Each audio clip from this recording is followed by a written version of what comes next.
On était enfin, certaines personnes étaient très bien vues. Parce que on avait, enfin, au sein de la section, on avait quelques-uns qui restaient au village, qui faisaient justement l'école, qui faisaient l'assistance médicale, qui s'occupaient au point de vue sur le plan social et autres et tout ça. Et on avait d'autres personnes, d'autres chasseurs, qui eux sortaient souvent et qui participaient beaucoup à des sorties, des embuscades, des opérations et tout. Alors cela avait moins de contact avec la population. Mais nous, moi, en tant que sergent ou après sergent-chef et puis chef après de cette section, j'ai beaucoup eu de bonnes relations avec. Et même pour les bonnes relations, des femmes du village m'avaient tissé un burnous pour que je m'habille presque comme eux, parce que souvent j'étais en civil. Et puis ils m'ont même fait un tapis, qui a une tenture, que les femmes ont mis plusieurs semaines à faire. Voilà, c'était des cadeaux d'amitié que j'avais avec la population. Et quand j'allais dans une maison, j'avais toujours café, recafé et autres. Bon.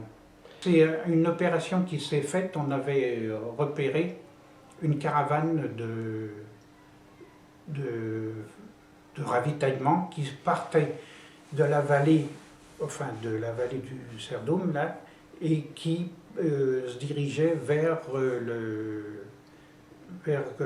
comment, enfin, les montagnes, partie montagneuse, la main de la Fatma qu'on appelait toujours et tout. Et cette caravane avait beaucoup de personnes et avec des ânes très chargés de semoule et tout. C'était vraiment un truc important. Et du coup, on est parti de notre PC en camion et après, on est parti à pied vers cette vallée. Il passait à l'intérieur d'une vallée. Et là, on s'est embusqué pour essayer d'arrêter cette caravane, mais sauf qu'ils étaient assez nombreux et nous, on n'était pas si nombreux que ça. Et justement, à un moment, bon, on était cachés et je surveillais aux jumelles cette progression de cette caravane et on n'a pas vu, cette caravane était protégée par tout un réseau de personnes armées. Et c'est à un moment, on a un félaga, un truc, est venu sur nous, mais il ne nous avait pas vus. Et moi, à un moment, en me retournant, j'ai vu cette personne armée à quelques dizaines de mètres de nous, et j'avais un camarade qui était dans un fossé, qui était là avec son fusil, sans faire attention. Et j'ai rampé jusqu'à lui, et je lui ai montré que le félaga était à quelques dizaines de mètres de lui. Alors je lui ai fait signe qu'il le mette en joue, parce que lui il avait un fusil garant, que moi j'avais un PM. Bon, avec le PM j'aurais arrosé, mais j'aurais pas certainement. Et lui il l'a très bien visé, et il a tiré. Et si n'étais pas intervenu à ce moment, je crois que le félaga serait tombé sur lui, et lui, comme il tournait le dos, je ne sais pas, ça aurait certainement mal tourné pour lui. Et depuis, ce garçon que je le revois tous les ans, à peu près, et c'est les embrassades, et toujours il me rémord ce moment qui lui a sauvé la vie.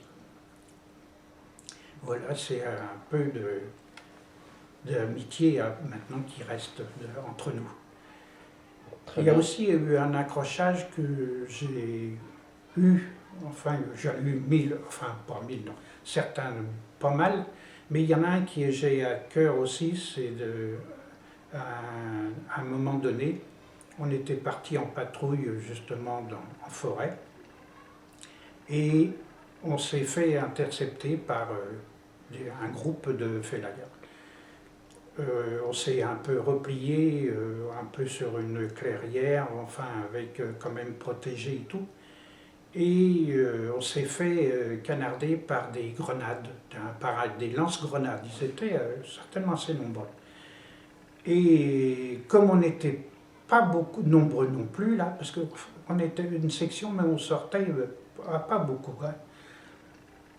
Et on a un moment, on a été arrosé, mais bon, on n'a pas eu de blessés, heureusement. Mais il y a une grenade qui a explosé sur une branche maîtresse au-dessus de nous. Et notre adjudant qui était là s'est mis à crier et tout, comme quoi il était blessé. Alors j'ai envoyé un copain de dire va voir qu'est-ce qu'il a, qu'est-ce qui se passait, parce qu'on était sans commandement, vu que notre adjudant était blessé, soi-disant. Et l'inspecte, il revient, il me dit mais il n'a rien, qu'est-ce qu'il a besoin de brailler? Et du coup, comme on était bien accrochés, j'ai demandé à appeler l'aviation pour qu'ils nous dégagent. Et l'aviation ne pouvait pas venir. Donc, le seul ressource qu'il y avait, c'était l'artillerie. L'artillerie était assez loin et ils nous ont demandé notre position. Mais un peu dans la panique de cet accrochage, j'avais du mal à donner la position exacte. Comme c'est moi j'avais un poste radio, j'avais les cartes que j'avais récupérées auprès de l'adjudant, et l'artillerie m'a demandé où j'étais ou quoi que ce soit et tout. Et ils ont dit, ben, on envoie un premier obus pour situer, vous nous direz après si c'est près, si c'est loin, c'est toi. Alors on a entendu siffler l'obus et on a dit, oh là là là, oh il va tomber. Il est tombé, bon, assez loin de nous quand même, oui, truc. Et bon, j'ai dit, là j'ai pu guider les tirs d'artillerie pour soit qu'il s'éloignait au point de vue obus, soit qu'il se rapprochait, mais qu'il nous laisse en vie quand même et qu'on ne soit pas des éclats. Mais enfin, on a réussi que les rebelles s'arrêtent, se dégagent et ils sont partis. Et après, on a été au résultat, bon, il y avait un blessé grave, un tué, et on a fait un prisonnier, on a ramassé une ou deux armes qu'il y avait de part. Mais enfin là, dans cette intervention, on a eu chaud. Il y a un fait aussi que j'ai avec un tireur d'élite. On avait dans la section un tireur d'élite qui était excessivement très bon. Et un jour, on était dans un village, et dans ce village, il y avait des rebelles. Et au moment qu'on a approché, on s'est fait tirer dessus, comme bien entendu.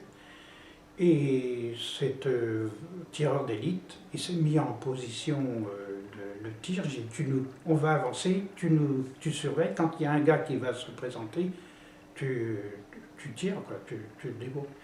Et du coup, on est avancé vers les maisons du village et autres. On a réussi à rentrer un peu dans ce village. Et ce camarade nous couvrait et il tirait, de temps en temps et tout. Et quand on a été au résultat, eh bien ce tireur d'élite avait tué 5 rebelles. Parce qu'il a cru que c'était qu'il y avait un rebelle qui courait, qui se sauvait, et il tirait. Mais à chaque fois, il ne savait pas que ce n'était pas le même. Alors c'est là, quand on a été au résultat, qu'on a vu ce qu'il avait fait. Et bien sûr, cet tireur d'élite a été largement décoré par la suite. Et bon, c'était un gars qui était maintenu, et c'était un bon Savoyard. Voilà, c'est un petit fait quoi, qui est assez extraordinaire, c'est de croire que c'est toujours le même gars qui court, et en fin de compte, c'était des gars différents. Sans ça, bon, il y a la vie aussi dans la section. Ça aussi, ça n'a pas été tellement... des fois, il y avait des relations avec de certains individus, des chasseurs. Il y a eu pas mal, des fois, d'accrochages à l'intérieur de nous. Beaucoup avec de souches algériennes qui étaient dans l'armée, quoi, avec nous, qui faisaient leur service. Bon, j'ai eu pas mal des fois d'accrochages avec eux. Par contre, on en avait un qui était très positif parce que ses parents avaient été égorgés par le FLN. Alors là, c'était c'est lui qui était un peu qui dirigeait le restant du contingent musulman, on peut dire, qu'il y avait dans l'intérieur de la section. Il y en avait, nous, quand il y avait une petite fête ou quoi que ce soit, on arrosait ça, comme bien entendu, comme soldat, de trucs à l'intérieur de notre section. Et ces musulmans, ben, ils buvaient aussi. Et quand ils étaient bien partis, ils étaient très agressifs.